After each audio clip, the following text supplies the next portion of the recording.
apuc de organizat, așa începem dimineața. Uitați-vă la mucul care l-am aici, da? Și ca să prind forță, deci m-am apucat să eliberez frigiderul. Nu vă gândiți, sunt decât două răftulețe din el. Pentru că mai am vreo două și carcasele de jos, da? Bun. Iau și eu ăsta.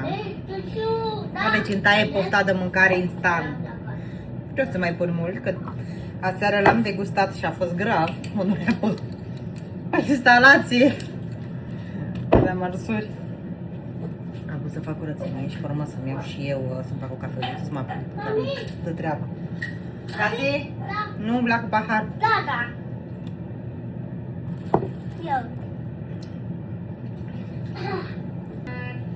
E într-un fel, nu știu. A dat domnul să termin cu frigiderul și cu spălatul vaselor. Ce a rămas pe acolo, caserole. Și acum am fiert paste și am copt ardei. Fac o rețetă cu ardei copți, paste cu ardei copți. Nu știți cum e? Nu delicios. Mănânci și morți de poftă. Nu te să mai am puțin să intru să fac curățenie și la baie și gata pe ziua de azi. Am dat la rânduială. Am culcat copilul și a rămas să iubi cu el și m-a apucat de studiu. Așa că m-a dus să dă repede drumul la o mașină și să mă apuc să studiez. Și mai am puțin în baie și termin să fac un duș. Și cred că ne pregătim de parc.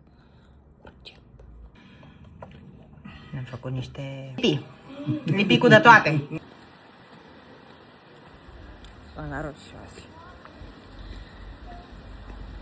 Am ieșit să mergem în parc. Să vedem ce ne iese.